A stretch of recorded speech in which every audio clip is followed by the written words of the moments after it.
Amazon, Alibaba, and those will play a role indeed in the future and impact the port sector too.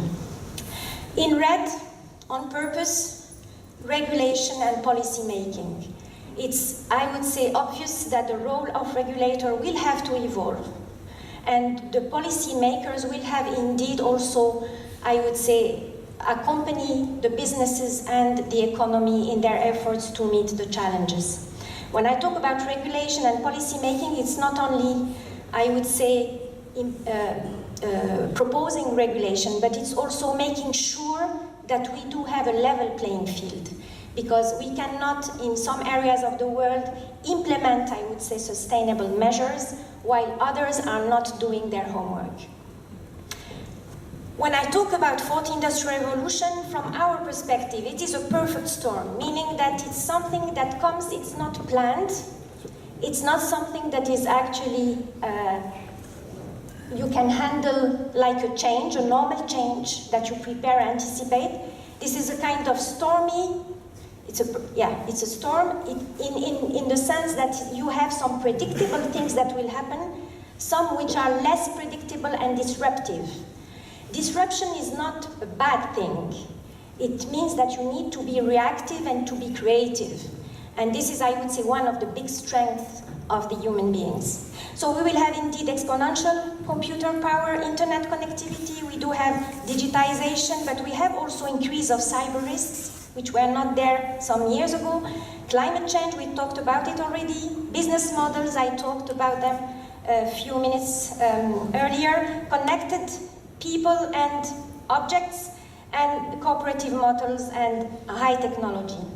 The technology is not only incremental, it is exponential, and this means that it goes very, very fast. Look to the, only take the iPhone from the first version to the 8th version, and soon another version, how it went very fast. So this is really what we call disruption.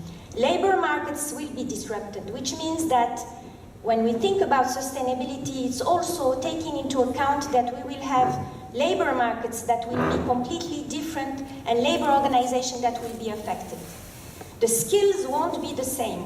And for us as terminals, this is important because we are not going to have exactly the same port organization, the same labor, I would say, market than what we did to have in 2015. How are we embracing? And of course, sustainability is one of the major elements of our, I would say, strategy. Sustainability, we do have immediately after CSR. Why? Because we are, it has been mentioned earlier, we are evolving in an environment where you need to take into account societal and social concerns. We cannot just perform activities and we create dust and noise without taking into account the neighborhood. We are investing, and when I say as investors, it's not only in equipment, but it's also in logistics solutions that make activities and operations more sustainable, and this is something very important too. Last but not least, innovation. We are investing in digitalization, but not for the sake of investing in digitalization. It's digitalization to be more sustainable. And I will give an example later on of this. Again, we are not alone. And I think it's important to keep in mind that we are evolving in a cluster and evolving in an ecosystem. But we are affected, if we want to be sustainable in our operations, and I'm taking the case of container terminals, but you can extrapolate it to other types of terminal. We are dependent from external factors to be sustainable. We are dependent from customs regulation, data coming from agents, intermodality investment, road, traffic, load, seasonality, that is peak activities in ports, berth planning, dwell times, and geographical location. We are also dependent on internal factors, equipment choice, port gate, skills.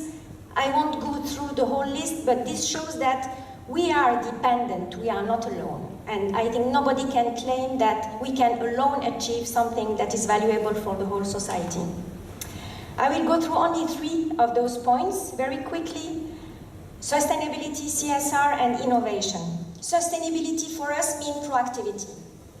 I think that we cannot wait, and this is not very, I would say, smart or even socially responsible. We cannot only wait for governments, institutions, or organizations to tell us to do the work. So we are greening our equipment, and Conor will have a chance to explain in the coming days how we are actually being proactive. We are already calculating our carbon footprint, and we are already meeting the 2020 targets. So meaning that on our side and for the terminals, the carbon footprint has decreased over the years, and we are already compliant. I won't go through those in details, but maybe one word about renewable energies. Beyond decarbonization, it's also investment in solar panels, wind, and all kinds of renewable energies. Why? Because this is also, the port will function and the terminals will change their function in the coming years, becoming also a place where we can supply, I would say, alternative energy for customers. Energy efficiency is indeed the compliance to the Energy Efficiency Directive. This is also something that is, I would say, a main concern, and where we can do it, we do have a lot of terminals implementing and using LED and technology to avoid the nuisance and the light for the neighborhoods. One word about the people. Concretely, I said, when I say CSR, most of the time people will tell you, yeah, I mean, this is a way of saying that we are aware that we need to do something. But for us, corporate social responsibility is very much linked to the way we are dialoguing and we are installing dialogue with our employees. We cannot be successful in terms of sustainability and sustainable policy or digitalization if we do not engage the employees with us. And this is very important, and this is why we have started the port dialogue sector some years ago in 2013, and now we are reaching a point where we are talking about innovation. And innovation is not only automation, it's also how to be sustainable and how to be efficient while performing operations in ports. As I said earlier, ports are a lot of actors. It's public authorities, technological services, private companies, storage, rail connection or rail operators connected to the port, transformation industries. This is an important cluster, and everybody has to work with the other one. Otherwise, we won't be successful. Cooperation, one word. For us, it's part of the DNA. Why? Because we are completely dependent from our customers on the seaside, but we are also dependent on all the port actors and beyond. And this is why we believe that we have to call and we have to take any kind of initiative that goes in the direction of dialogue. Concretely, we have created an alliance with other, in Brussels, with other organizations representing the maritime logistics chain, and the objective is to discuss topics such as sustainability, digitalization, multimodality, technology and innovation, to see how we can deliver one message to the policymakers, because it's important in the coming years that we are also united in the message that we do want to deliver. We are involved at the global level with the International Transport Forum from OECD to try to see whether we cannot do the same at a global level, because Europe is one region, but we need the world somehow to move in the same direction and at the same speed. One example of cooperation at the level of our companies. Our terminals are engaging with the shipping lines to make sure that we do have good calls and efficient calls.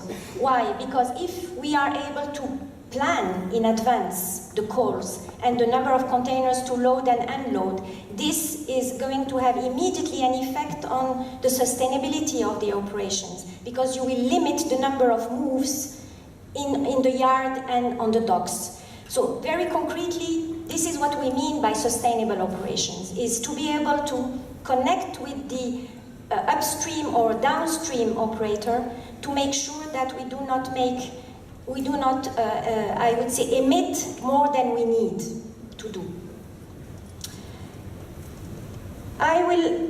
I think innovation, we are clear on it. One word about data.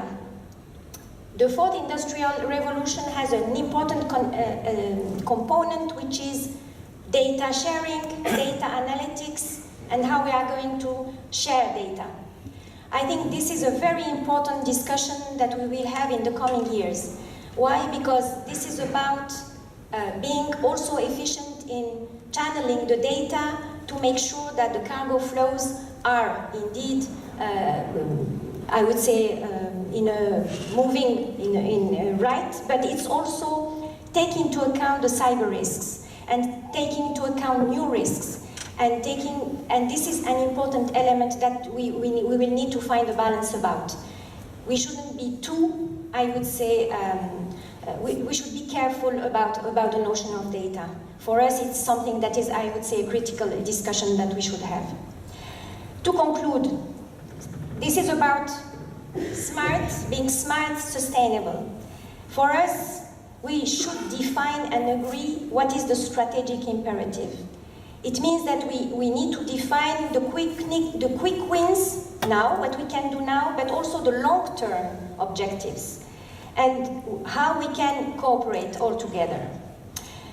Cooperation between ports will mean that at some point we need to share data beyond the port, because we cannot be sustainable only by port, but all together. And this is an important also element that we need to reflect upon.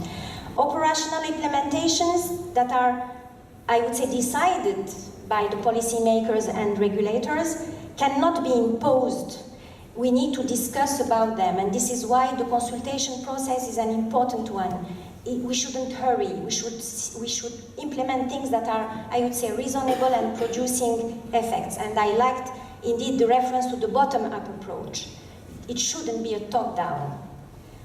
The role of the Port Authority within the smart and sustainable port strategy will indeed include the development and facilitation for its users and service providers. This is an important role that we expect.